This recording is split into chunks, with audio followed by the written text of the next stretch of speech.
Good morning, everyone. What I wanted to do actually is maybe just something a little bit different. Can you all hear me? I've got a really loud voice. I know that you're going to hear from the leader. I know that Robert, you're talking about that later, and Deb, you've referenced some of the things that are really shaping how LD nursing is going on. So what I wanted to do is to talk a little bit about some of the practical challenges that we have in acute care. I've worked in North Warwickshire for the last 16 years, and the last 9 years I've worked in an acute district and general hospital. Okay, and these are some of my tips for survival in acute care. Okay, I just thought I'd start with some things that people in North Warwick have said about their hospital experiences with or without acute liaison nurse support. And have you ever been in hospital, any of you?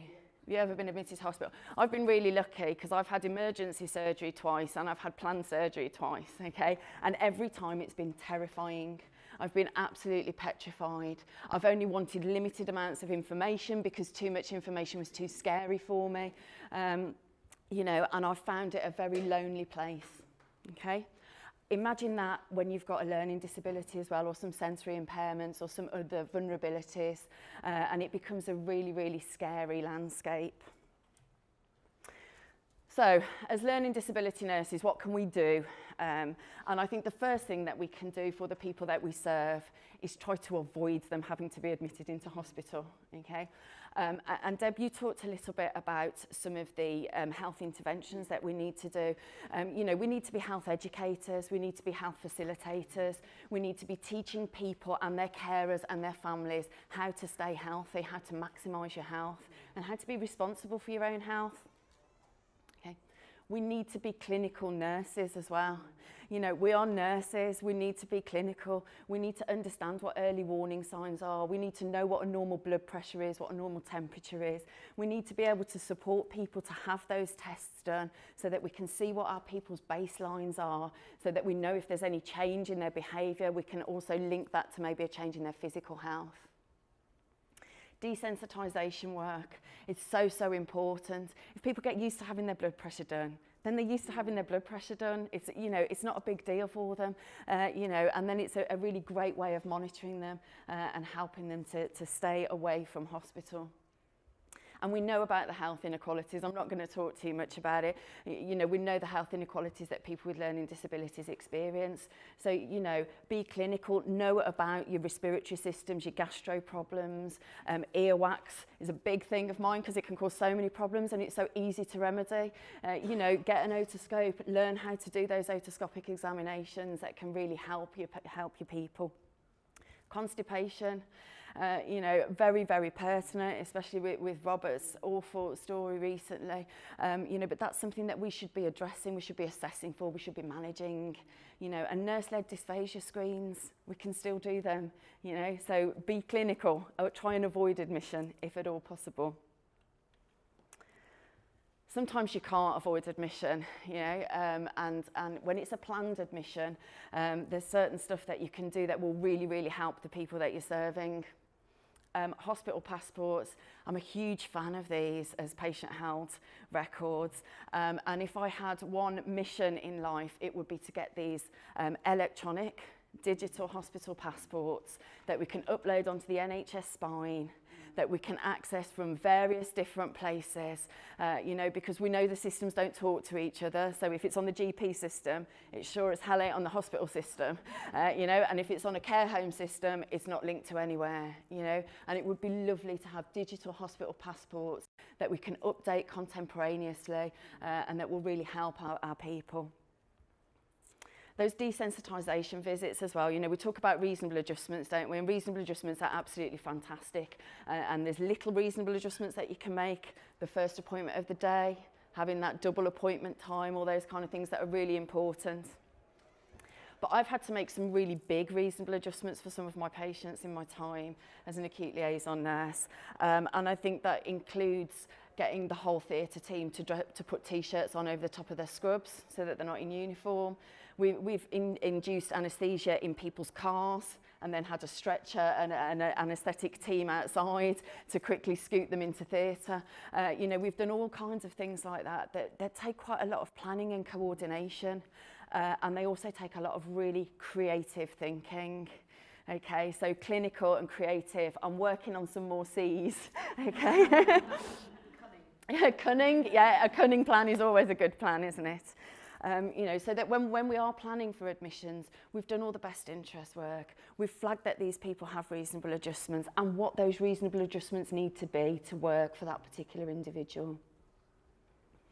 Planned admissions are definitely my favourite type of admissions, okay? It's these ones that scare me, okay?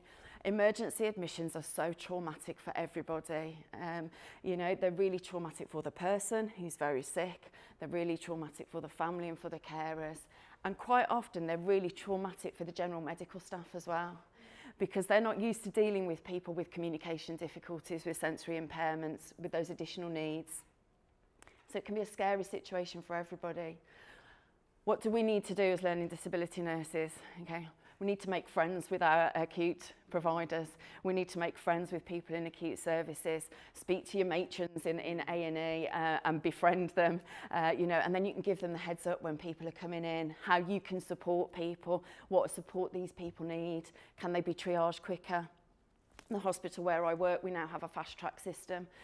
We also have a 136 suite for mental health patients, but it's really quite quiet and it's quite a nice environment for some of our other vulnerable patients to go to. Not just patients with learning disabilities, but patients with dementia quite often benefit from it. So although it was originally set up for patients with mental health needs, we've expanded it now for other vulnerable patient groups.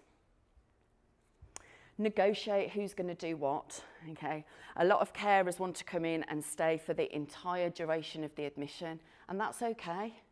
I don't know if any of you have heard about John's campaign for our patients with dementia. You know, so we at the hospital I work at, we have a carer passport. So if you are a carer for someone with a learning disability, dementia or mental health, you can have free parking at our hospital, reduced price meals, but we will also offer you a camp bed so that you can come and stay with the person that you're supporting and be there throughout their admission. You can help them then with feeding, medication, all those kind of things that some people with learning disabilities really struggle to take from a stranger, okay? But then obviously there needs to be that communication between acute medical staff, acute nursing staff and carers, because often you look at fluid charts and see that nothing's been entered, and then the carer says, oh, they've had the whole jug of water. Okay, we need to be inputting that onto the document. We need to be knowing who's taking responsibility for that record keeping. So that negotiation needs to happen. We need to try and get people onto the right wards, the right places for them, irrespective of their learning disability. If someone comes in with a respiratory complaint, they need to be on a respiratory ward. Okay, and I think that there has been some media news about people with learning disabilities being put on dementia wards and stroke wards and everything. That's okay if they have dementia or if they've come in with a stroke, but we need to get them to the clinical specialty areas that they need to be in. And what do we do when we've survived that admission, when we've got through that admission and we're coming to the point of discharge? One of the things that has always troubled me as an acute liaison nurse and in my current role is that when people's needs change while they're in hospital, often care providers then struggle to have them home. So you're then left with a vulnerable person who's been admitted to hospital through no fault of their own because they're poorly. Their clinical needs have changed and now they've become homeless. How awful is that? You know, as learning disability nurses, we should be interfacing with our commissioners. We should be supporting commissioning to actually support care homes to change their practice, to upskill if they need to make those reasonable adjustments that we need to have so that people can go back to the place that they were admitted from. You know, just because someone's going home on oxygen, that's something that we can plan for, that we can train staff to deliver. You know, and I think that's really important that we keep pushing for that to happen. And then we need to follow people up. So you might need to update that hospital passport that I talked about earlier. You know, if someone's needs have changed, if their medication's changed, it's really important that we capture that so that should they have to come into hospital again, we've got something there for them.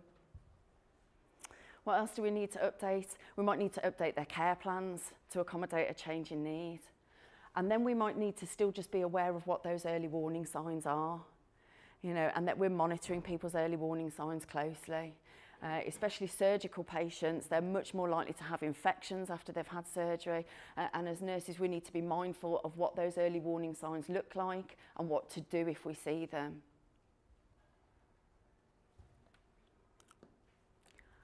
I'm really done now. That was really quick. I talked super fast. I know you wanted to catch up sometime. I guess my final things, right, is be clinical. Be clinical, be nurses, be clinical, be creative. Sometimes you've got to rip the box up and put it back together and then get out of it, but be creative and be collaborative. Work with your partners in acute services, work with your commissioners. Okay, so those are my 3 C's. Okay, thank you.